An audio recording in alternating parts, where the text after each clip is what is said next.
Paola Benavides, encantado de recibirte en el programa del Reto Siglo XXI. Muchas gracias. Para hablar de algo importantísimo, que son las alianzas público-privadas. Pues nosotros no tenemos realmente ninguna experiencia, solo 3 experiencias tenemos en 25 años que tiene la ley, creo, ¿verdad? Porque fue en el 2000, sí, 25 años tiene ya prácticamente. Sí, fue el 98, 24 Fue en el años. 2012, que es la ley 1508. Sí.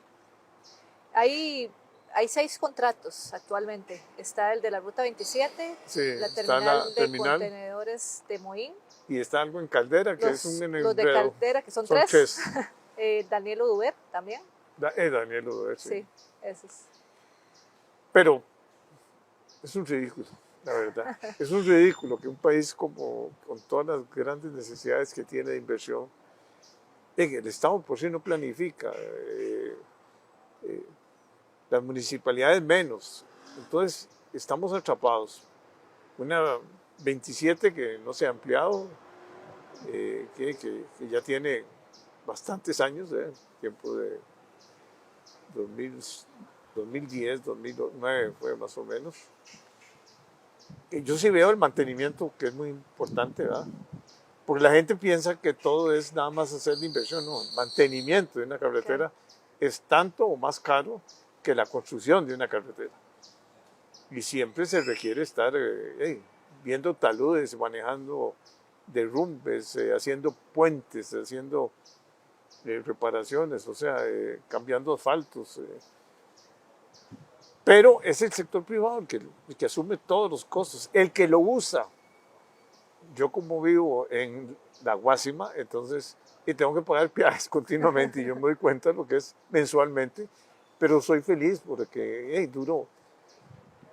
duraba poquito tiempo. Ahora ya con la cantidad de carros y con la falta de ampliación de la 27, ya estoy igual en un parqueo a veces, ¿verdad?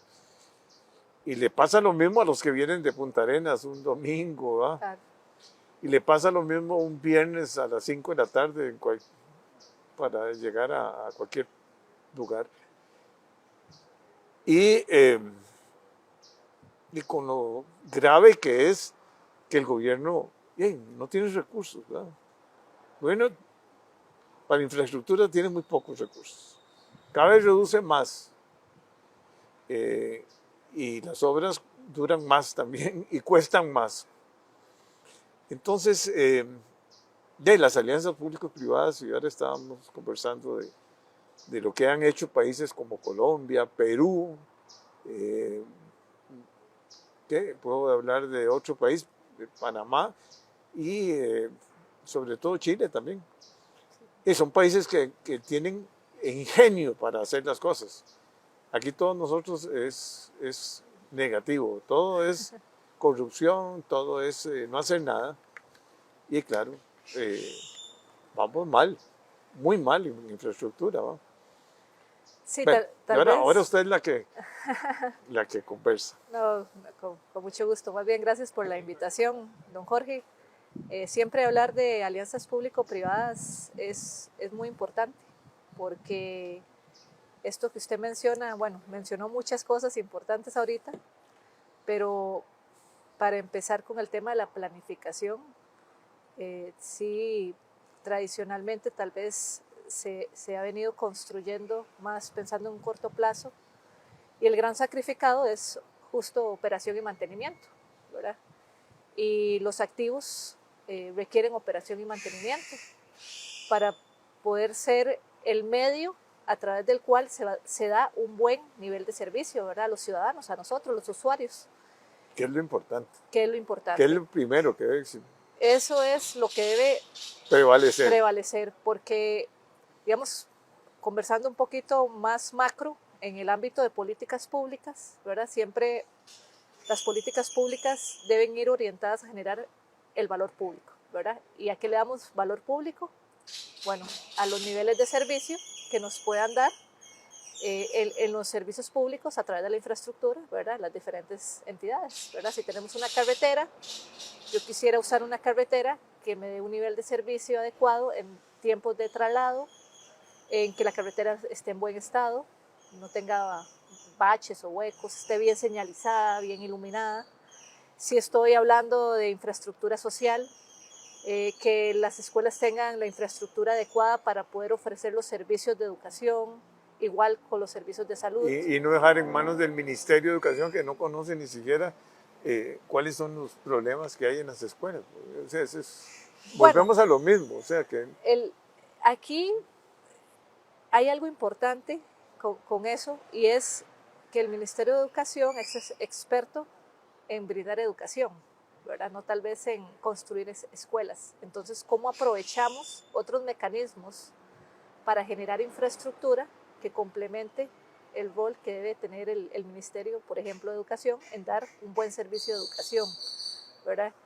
Y todo recae en el nivel de servicio, ¿verdad? Entonces, si logramos poner sobre la mesa en el desarrollo de infraestructura el tema de los niveles de servicio, creo que vamos a ir cambiando el paradigma de cómo desarrollarla también, ¿verdad? En el tiempo.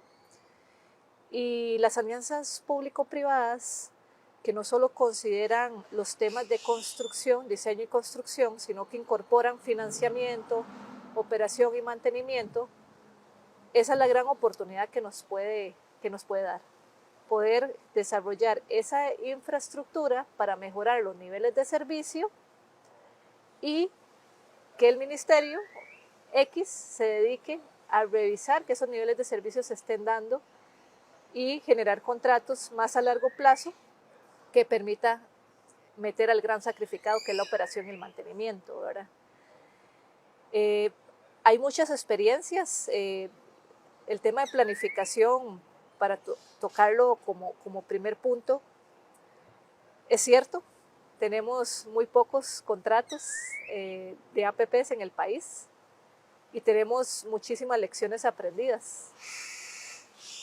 Y eso deberíamos ponerlo en positivo para que cuando vengan a desarrollarse o estructurarse nuevos proyectos, que ahorita se están estructurando algunos, ahora podemos mencionar, podamos traer esas lecciones aprendidas y podamos finalmente tener contratos que a nivel internacional puedan ser vistos, ¿verdad?, como buenas prácticas internacionales, ¿verdad? Porque aquí vamos a hablar ahorita de Colombia, de Perú, de lo que está haciendo Panamá, y bueno, ¿por qué no pensar que también Costa Rica puede ponerse a la vanguardia de buenas prácticas internacionales en el desarrollo de APP, siendo un país en la región de Centroamérica que tiene ya contratos en ejecución, ¿verdad? Ya mencionamos Caldera, Ruta 27, Terminal de Contenedores de Moín Aeropuertos. Caldera es un ejemplo que hay que ver cómo corregimos, porque en aquel tiempo, bueno, se hizo un contrato, y hicieron 3 contratos, ¿verdad? Uno para la granelera y otro en Caldera. En Caldera, terrible, ¿verdad?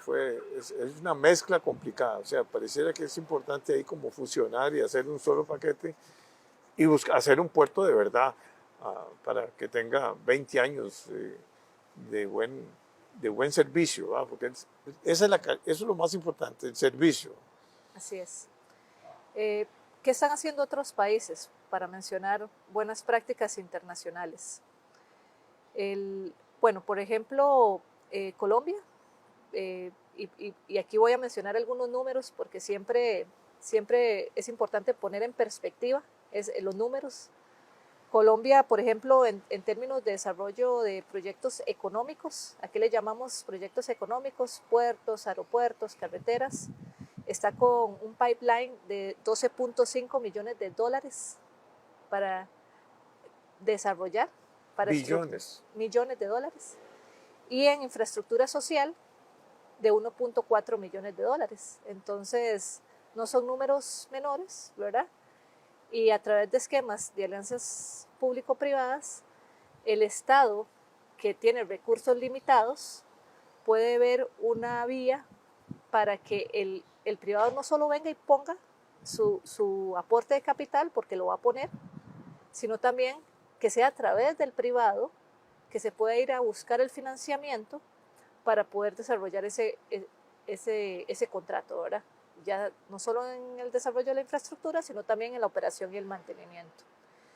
Y por ejemplo, Colombia, para seguir con Colombia, el desarrollo de estos contratos, ellos están utilizando hoy por hoy, bueno, están desarrollando proyectos en carreteras, ferrocarriles, puertos, hospitales, escuelas, saneamiento, agua. Agua. Entonces son sectores vitales para la vida, ¿verdad? Para la vida y el buen funcionamiento de nosotros los usuarios en la economía. Y ellos en Colombia tienen un mecanismo de vigencia futuras y eso es algo que quería comentar hoy porque quería explicar esto, las vigencias futuras, porque nuestros países son países pequeños y son países donde tal vez la demanda en algunos casos para el desarrollo de este tipo de contratos no va a ser suficiente para poder generar el retorno a la inversión que se hace. Exacto.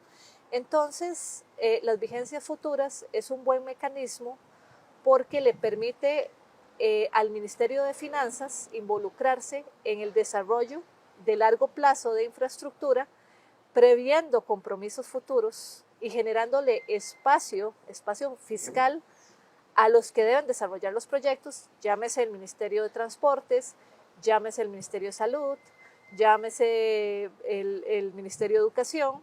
Y se asigna un presupuesto para cada uno. Un espacio a largo plazo para que puedan comprometer recursos y poder cerrar los contratos de alianzas público-privadas dentro de sus presupuestos. Sí, es como... Sí, al final es un financiamiento. Y es una planificación. Y es una planificación. No solo de generación del proyecto, de formulación, de estructuración, ¿verdad? Involucrar todos los elementos técnicos, legales, ambientales, sino también planificar de manera programada la parte fiscal, ¿verdad? ¿En función de qué? De lo económico-financiero de cada proyecto. Ese es el caso de Colombia. En el caso de Perú, viene desarrollando muchos proyectos. Por ejemplo, tiene para un pipeline para este 2024 de $8 millones. En el 2023 adjudicó 14 proyectos que representaban 2.3 millones. O sea, estamos hablando que venimos saliendo de una pandemia, ¿verdad? O sea, no es menor que un país siguiera con un ritmo de estructuración y adjudicación de proyectos en una situación coyuntural muy particular, ¿verdad? Y ellos han venido desarrollando no solo las alianzas público-privadas, sino también otros mecanismos que yo quisiera mencionar porque está permitiendo generar niveles de servicio a la ciudadanía. ¿Qué están haciendo actualmente en Perú? Primero, desarrollan alianzas público-privadas, igual en todos los sectores, aeropuertos, puertos, carreteras, ferrocarriles, sociales, como plantas de agua y saneamiento, el tema de escuelas, hospitales, pero ellos están incorporando otros elementos al desarrollo de infraestructura que le llaman proyectos en activos. Y eso significa que si alguna entidad pública tiene un activo ocioso, le brinda la oportunidad al privado para que se la mantenga, para que vaya a utilizarlo. Y sí, es cierto, se genera un usufructo y la estructuración va a tener que considerar un retorno de la inversión, ¿verdad? Para quien está ahí poniendo su capital y comprometiéndose también con mecanismos de financiamiento para poder desarrollar el proyecto. Pero aquí el ganar-ganar está en que dentro de la estructuración del proyecto se le genera un beneficio al dueño del activo, que nunca deja ser dueño del activo, ¿verdad? Es solo le da el derecho de utilizar el activo que él tiene ocioso. O sea, yo cuido un parque, por ejemplo, y me preocupo por la seguridad, por la infraestructura, por todo, y le doy un fee al dueño del activo. Al dueño del activo, que es en este caso la municipalidad. O un beneficio X. Un beneficio X. Exactamente. O sea, pero se actúa. Es que el problema es cuando, como nosotros, estamos paralizados totalmente. Sí, bueno, hay muchos retos en Costa Rica. Ahorita podemos hablar de algunos de ellos. Sí, por ejemplo, se estaba hablando de parqueos en zonas periféricas para que no tengan que entrar al casco de la ciudad, digamos. Ya, pero parqueaderos pueden ser alianzas público-privadas porque se hacen en propiedades de las municipalidades, ¿verdad? Claro. Sí, aquí, o sea, es vital abrir la mente, ¿verdad? Sí, todo. Ver qué se está haciendo a nivel internacional, pero pecado capital hacer copy-paste, ¿verdad? Porque eso no funciona. O sea, siempre tomar de referencia las buenas prácticas internacionales, como estos ejemplos que estamos mencionando, y sí, venir y sentarse y decir, bueno, ¿cómo podría ser una forma de desarrollar un proyecto, ¿verdad? Siempre pensando en el proyecto para generar el mejor nivel de servicio, ¿verdad? Y si eso significa que haya que coordinar entre dos instituciones, hay que hacerlo. O sea, no hay que competir en quién hace más infraestructura que otro, no. Es simplemente cuál es el nivel de servicio que le vamos a dar a la ciudadanía, cuál es el valor público que vamos a generar con esa infraestructura y a partir de ahí, cuál es la estructuración que requiere ese proyecto, ¿verdad? Y esos son cambios de paradigma fuertes, porque, bueno, empiezan también a ponerse sobre la mesa temas de prioridades, ¿verdad? O sea, qué es prioridad para uno y qué es prioridad para el otro, ¿verdad? Pero aquí, ¿qué es prioridad para el país? Porque el país es el que está brindando proyectos que son proyectos país. Aquí no estamos hablando que son proyectos gobierno ni de municipios, no, son proyectos país para el mejor beneficio en el servicio para nosotros, los usuarios, los ciudadanos. Otra cosa que está haciendo Perú son lo que le llaman obras por impuestos. Las obras por impuestos, este concepto se ha mencionado antes, funciona de la siguiente manera. Si hay un privado que necesita desarrollar, por ejemplo, un acceso de una carretera para el mejor funcionamiento de su actividad económica, entonces la entidad pública le brinda la oportunidad a ese privado de generarle un certificado en donde a través de sus impuestos que tiene que pagar anualmente, ¿verdad? Llámese de renta, y que además gana plusvalía. Le va descontando los costos en los que tuvo que incurrir por generar esa obra pública, ¿verdad? Entonces, veamos que aquí siempre es un ganar-ganar, ¿verdad? El Estado, por un lado, gana tener activos que están ociosos en funcionamiento para brindar un servicio, o aumentar su capacidad de generar infraestructura o activos que al final le van a quedar, ¿verdad? Pero con mecanismos de apoyo de la parte privada, ¿verdad? Entonces esos son esquemas que en estricto rigor no calzan de forma perfecta en el esquema de APPs que conocemos, que es una estructuración donde hay un área concesionada y a partir de esa área concesionada pues se genera un desarrollo económico financiero sobre el cual se generan ingresos y si requiere aportes del Estado pues se incorporan para generar el retorno, sino que aquí en estos otros mecanismos el Estado aprovecha la capacidad que tiene el Estado y el interés y la motivación que tiene el privado por desarrollar esa infraestructura para poder aumentar, ¿verdad?, los servicios que al final también a él le van a beneficiar porque su ciudadanía, ¿verdad?, va a recibir valor público, ¿verdad? Entonces, esos son experiencias, digamos, un poquito más lejos, Perú y Colombia, digamos, ya nos vamos más cerca, Panamá, que lo mencionaba. Panamá acaba de licitar una carretera que se llama Panamericana Este, en donde es una carretera por APP y no tiene peajes. Y bueno, entonces, ¿cómo recibe el retorno, ¿verdad?, el inversionista, el concesionario de esta estructuración? Ok, se desarrolla a través de un mecanismo de pago por disponibilidad. Entonces, el Estado licita una carretera en donde define un pago que le va a hacer el Estado porque esa carretera funcione como el Estado dijo que tiene que funcionar, ¿verdad? Y eso incluye diseño, construcción, financiamiento, operación y mantenimiento, ¿verdad?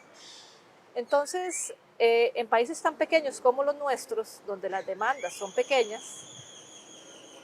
Y cuando tradicionalmente hemos trabajado sobre proyectos que generan sus propios ingresos para retornar la inversión del proyecto, esto es un cambio de paradigma. ¿Por qué?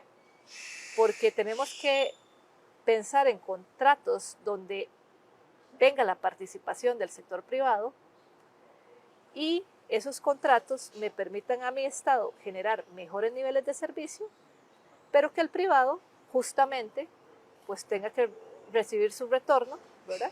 Para poder desarrollar el proyecto en inversión de capital y en operación y mantenimiento.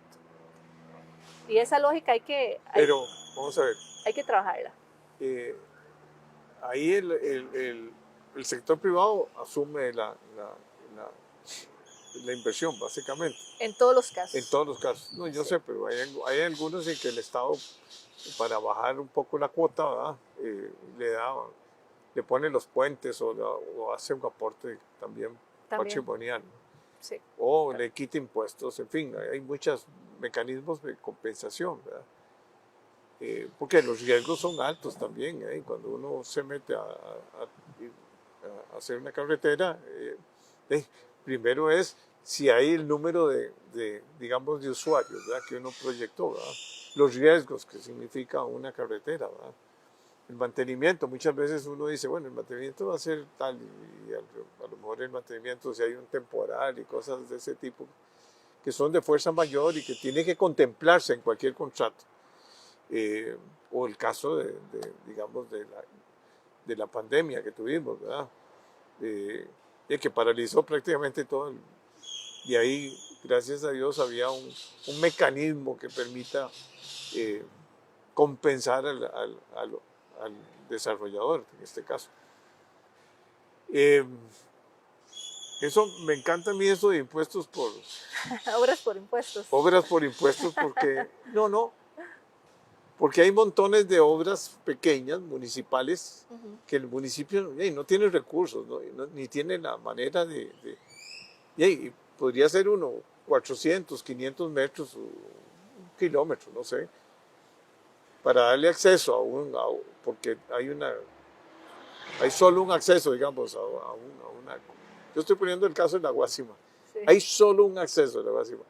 El municipio, da permisos a todo el mundo para que construyan. No le está preocupando nada. Y entonces ya está paralizado. Prácticamente salir uno por una sola calle es casi imposible. Entonces podría ponerse de acuerdo un inversionista, digamos, ¿verdad?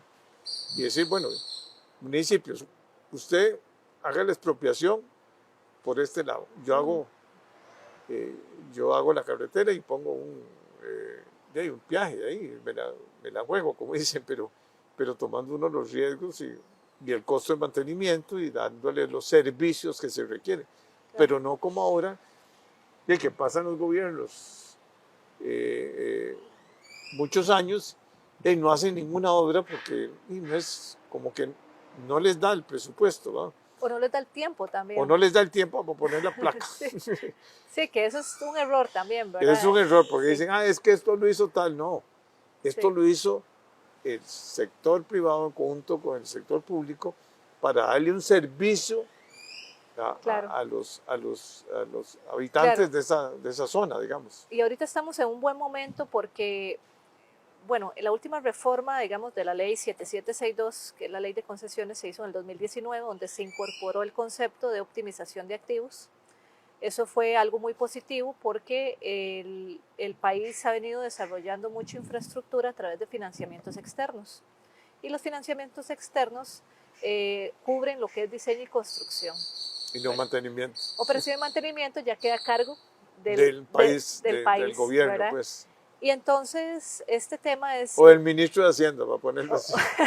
O del presupuesto, ¿verdad? El presupuesto. Y bueno, el presupuesto tiene sus limitaciones, ¿verdad? Y entonces este concepto que se incorporó en el 2019 fue sumamente importante porque dada el contexto y la coyuntura del país, por eso los copy-paste digo que no funcionan porque siempre la buena práctica, esto se ha hecho en otros países, la optimización de activos, pero bueno, ¿cómo hacemos que funcione en el país? Bueno, entonces hay que estudiar los proyectos que tienen características para que se pueda desarrollar a través de un esquema de optimización de activos y hacer la estructuración y determinar la viabilidad legal, técnica, económico-financiera, ambiental y social, ¿verdad? Para que se pueda desarrollar. Pero hay que estructurarlo, eso no nos vamos a escapar. O sea, hay que formular el proyecto, estructurarlo. Pero se empiezan a incorporar a través de reformas, conceptos que se practican en otros países para poderlos desarrollar en el país. Entonces, por eso digo que es un buen momento, porque ahorita en la Asamblea se están conversando proyectos de ley en el marco de alianzas público-privadas, donde es el momento de incorporar estos conceptos en la ley. ¿Por qué? Para no tener una barrera de entrada legal, para poderlos utilizar en el país. Para no tenerlos benditos no se puede. O cómo hacemos para que se pueda. O cómo hacer, porque aquí todo es, no se puede. Sí, sí, el no se puede, yo creo que hay que eliminarlo, o sea, y ver cómo sí lo podemos hacer. Y veamos el caso del aeropuerto de Guanacaste, de Daniel Oduber, o sea, increíble, una pista con problemas serios, se requiere ampliarla, se requiere mejorarla y tienen que buscar un montón de mecanismos que legalmente no se pueden para poder lograr que el sector público otra vez haga la reparación de la pista Bueno, ese tema, ahí tal vez quisiera rescatar, y hablando antes de los riesgos asignados, porque dentro de la etapa de estructuración vamos a definir qué riesgos asume quién, ¿verdad?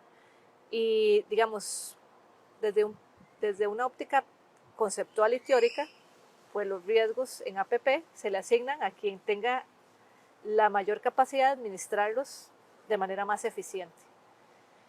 Entonces, lo que quiero decir con este caso que menciona el Daniel Oduber es que toma relevancia cómo vamos a asignar los riesgos en los contratos de APP que vayamos a desarrollar, porque el Estado por tradición es burocrático, ¿verdad? Y si ocupamos para que el nivel de servicio, vuelvo al nivel de servicio, de un aeropuerto sea óptimo, vamos a tener que tener muy presente a quién le asignamos los riesgos para que eso sea eficiente dentro de la gestión del contrato, ¿verdad? Porque estamos hablando de contratos de 15, 20, 25 años. Sí, pero aquí pareciera que fue el Estado el que tenía que asumir la autopista. En este caso quedó el riesgo, la pista de aterrizaje con todos el riesgo quedó asignado, el de la pista quedó asignado al Estado, efectivamente, porque y sabemos que el Estado no es funcional. No entra dentro del área de la concesión, ¿verdad? Entonces, bueno, cuando vamos a dar el área concesionada, tenemos que definir el modelo de negocio, ¿verdad? Entonces, el modelo de negocio, ¿de qué depende? Y a partir de ahí, ¿cómo hacemos para que funcione el modelo de negocio de la manera más eficiente? ¿Verdad? Y ayudarle también al Estado a que su nivel de servicio sea lo óptimo. No, y que su presupuesto haya como decís, que Hacienda asigne un presupuesto para ver todos esos compromisos que tiene, que son una contrapartida al sector privado, ¿verdad? Porque si no, no tengo presupuesto. Sí, y eso es sumamente importante. Ya Hacienda lo hace un presupuesto plurianual de vigencia de compromisos futuros. Pero los compromisos, y si no tienen plata, ¿qué hacen? No se cumplen. Pero ocupamos, digamos, la planificación plurianual, hoy por hoy se hace 5 años. Estamos hablando de contratos de 10, 20, 15, 20, 25 años, ¿verdad? Entonces, todavía hay que ir un poquito más allá y pensar, revisar cómo también lo están haciendo otros países. Ya esto no es nuevo, se está haciendo en otros países y ver cómo lo podemos hacer acá. ¿Para qué? Para que al momento de generar una estructuración de un contrato de APP, por ejemplo, la regla fiscal no vaya a ser tema, ¿verdad? O no nos vaya a parar el proyecto de APP porque hay que resolver algo con la regla fiscal. No hemos podido lograr bajar el endeudamiento, entonces ahí está la regla fiscal. Y hay algo importante, o sea, la inflación.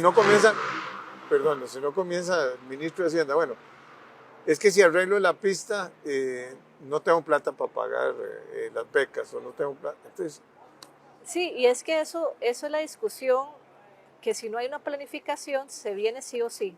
¿Qué dejo de hacer porque tengo otro compromiso que asumir? O sea, esa discusión no va a dejar de ser.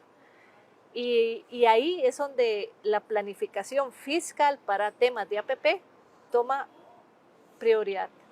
Porque si no genero el espacio para que dentro de mi planificación fiscal entren estos compromisos en economías como las nuestras tan pequeñas, los contratos de APP van a ocupar aportes.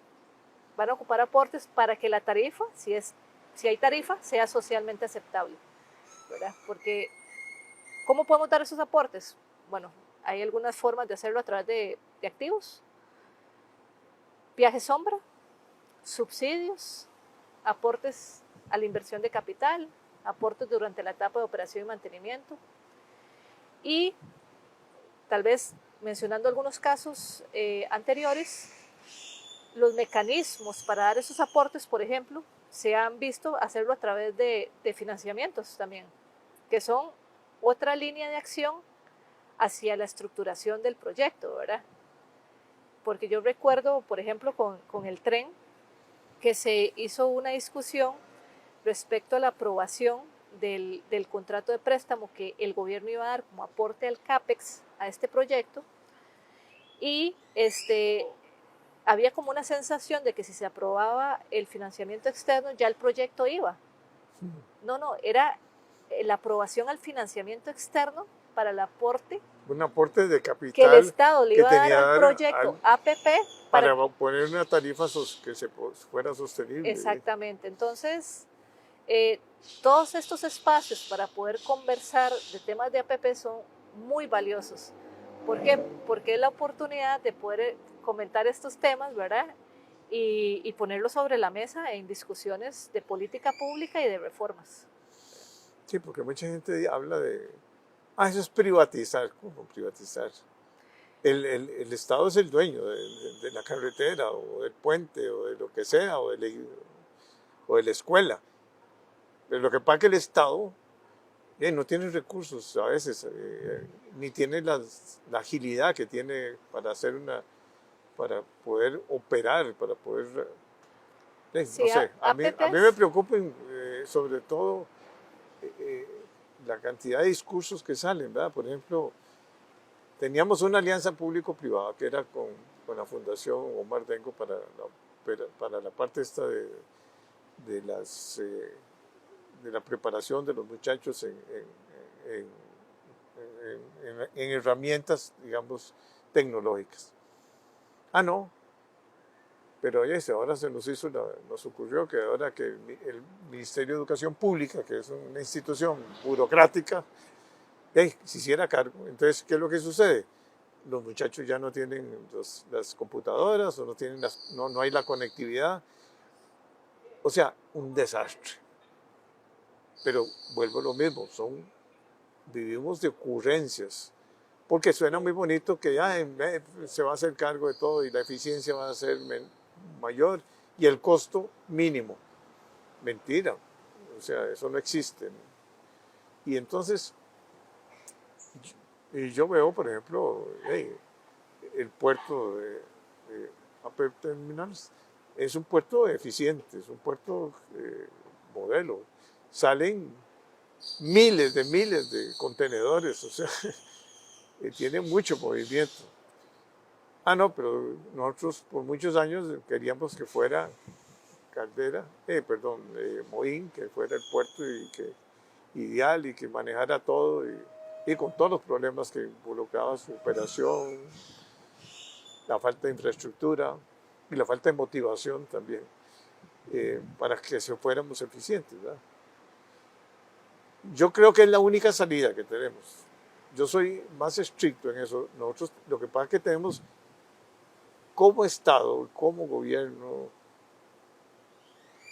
educarnos qué significan las alianzas público-privadas. Porque mucha gente no sabe ni qué es. Todo el mundo dice es privatización de un servicio. Pero yo veo que es una maravilla el mantenimiento digamos, de la 27, comparado con cualquier otra carretera, ¿verdad? Sí, hay dos temas importantes. Primero, APP no es privatización. No. Y eso subrayado en negrilla, no es privatización.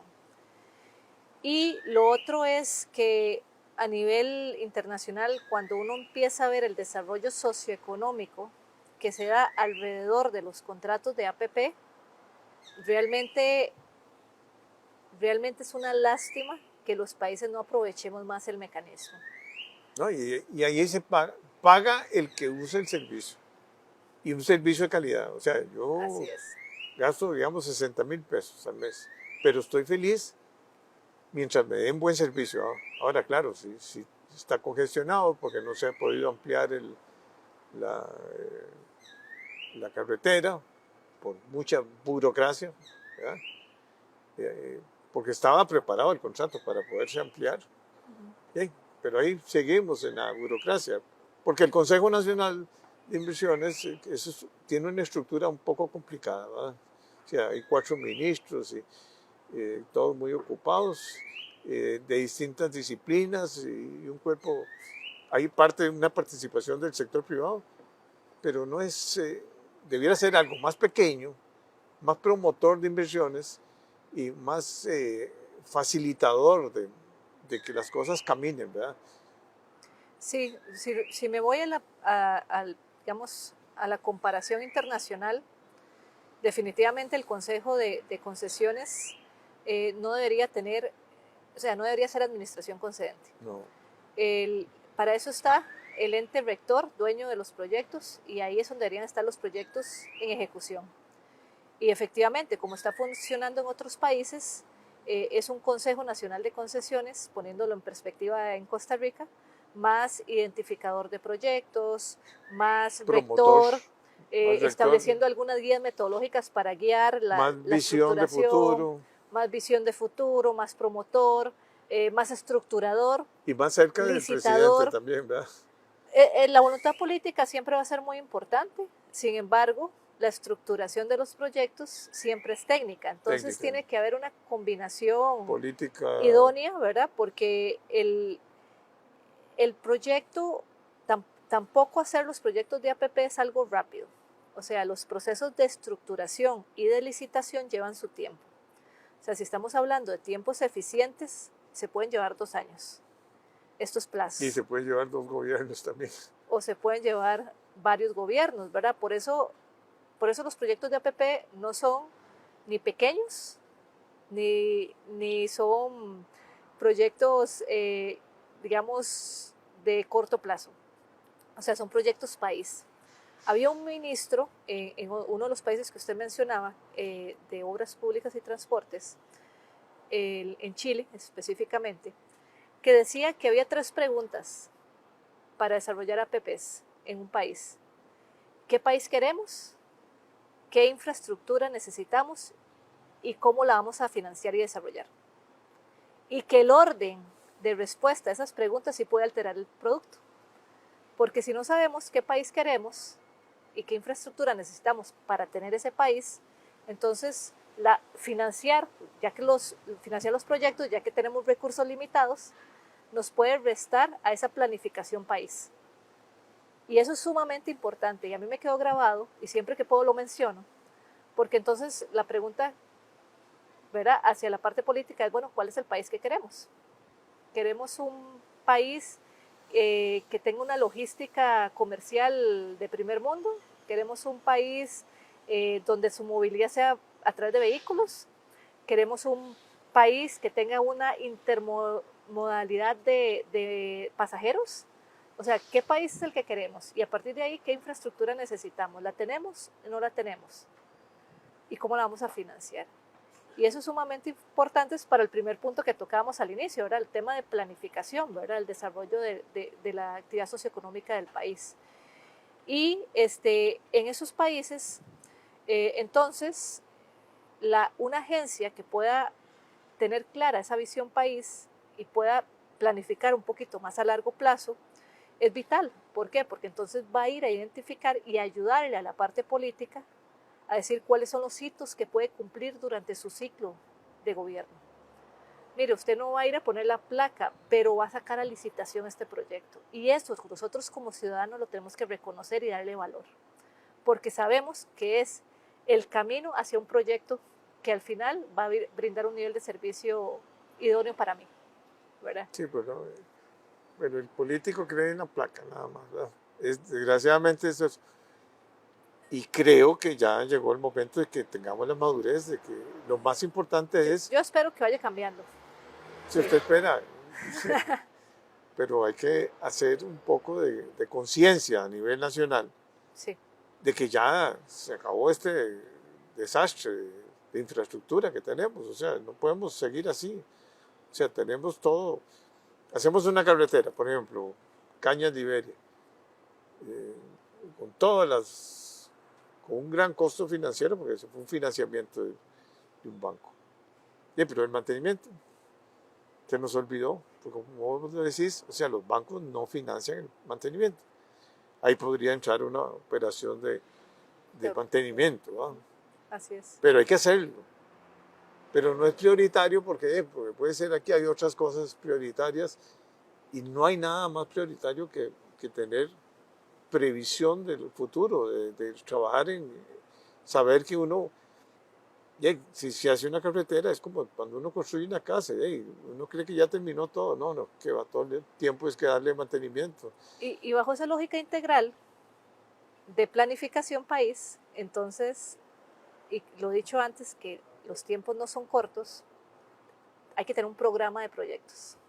¿Por qué? Porque mientras usted está identificando proyectos, está estructurando otros, está licitando otros y está poniendo en ejecución O sea, otros. casi un banco de proyectos. Un banco de proyectos. Y ese caso específico, de, por ejemplo, de Limonal Iberia, entonces mientras se estaba construyendo, ya se podía ir pensando, ¿verdad? Y trabajando en un mecanismo de APP para la etapa de operación y mantenimiento, ¿verdad? Pero ahora, ¿cuántos años tenemos ya esa carretera? Ya empezó hace varios años y hasta ahorita se está estructurando o se va a licitar. Entonces, la estructuración. Entonces, sí, ese debería ser la agencia promotora de esos proyectos, que también no solo lleve el pulso a esa planificación integral de qué país queremos, sino que tenga un programa de proyectos en donde ponga los proyectos en momentos de continuidad. Y eso es vital. ¿Por qué? Porque así no llegamos tan tarde a cubrir temas de operación y mantenimiento con proyectos que ya están construidos. Sí, pero aquí el Consejo Nacional de Concesiones no tiene esa estructura, ¿no? O sea, muy difícil. Primero que su junta es muy compleja, su presupuesto es muy limitado y su poder político es pequeño a veces, ¿verdad? Y ahí entra entonces planificación y aquí hay que tener mucho cuidado y hay que de verdad hacer un organismo o hacer una reforma para que haya agilidad, para que las cosas caminen, porque ya tenemos 25 años y solo hemos hecho 3, yo digo 4, pero realmente y con un montón de problemas, ¿verdad? Y tenemos por delante el puerto de Caldera, que es prioritario, ya lo que nos está pasando en Daniel Odover, porque ese mantenimiento lo tienen que haber hecho hace tiempo, no cuando ya le dice las autoridades aeronáuticas ya no puede aterrizar ningún avión. Ahora sí, ¿qué hace usted? La crisis. Cuando está llegando el 26, 27% de los turistas al aeropuerto de Daniel Odover. Sí, ese timing hay que cambiarlo. O sea, tenemos que ser más proactivos para anticipar esas cosas, sin duda. Y pero es un cambio de chip, ¿verdad? Es un cambio de paradigma. Pero bueno, yo creo que con la pandemia muchos hemos cambiado muchos muchas cosas. Hemos cambiado paradigmas, así que ya vimos que no es imposible. Lo que pasa es que hay que ser constante y perseverante, sobre todo en estos temas. Pero, por ejemplo, ¿qué te puedo decir? Un hospital, en cambio está uno como la caja construyendo hospitales, sí, a lo mejor uno concesiona y alguien hace los planos, hace todo y la caja supervisa el servicio, que es lo importante, ¿verdad? Sí, otros países están tercerizando, digámoslo así. Están aquí haciendo tenemos por contratos de APP. muchos EBAIS y hay 600,000 personas que están esperando que se les renueve el contrato porque es la burocracia, otra vez. Digamos, cosas que están tercerizándose en hospitales es la infraestructura, los temas de aseo, de limpieza, Sí. los temas de lavandería, Vigilancia, parqueos. Son sí. cosas que perfectamente podrían entrar dentro de un esquema de APPs y no tiene nada que ver con el servicio, ¿verdad? Igual con el servicio escolar. Eso lo dejamos. Bueno, pero aquí gracias a Dios hay cooperativas también y hay instituciones que han dado un ejemplo en los EBAIS. Atienden más de 600,000 personas. Es una población enorme, ¿verdad? Y debiéramos de ampliar eso y no seguir haciendo operación nosotros, que sale carísimo y además no se tienen los costos. Nadie sabe los costos que tiene porque no le suman la parte burocrática, le suman nada más seguro la operativa, pero no la parte burocrática. Sí, sí. Bueno, una de las ganancias de eficiencia con las alianzas público-privadas es que las etapas de construcción, como en el esquema el privado ya necesita entrar en la etapa de operación para poder generar su retorno. Es rapidísimo. Entonces se hace de manera, pues, de lo más rápido posible. Sí. Bueno, Paola, creo que ha sido muy constructivo. Con mucho gusto. Y me parece que es un momento apropiado para una discusión nacional. Sí, claro. Que esto ya no puede seguir como seguimos, como estamos, ¿verdad? Y me encanta eso, impuestos por... Obras por impuestos. Obras por impuestos. Muy bien. Muchas gracias.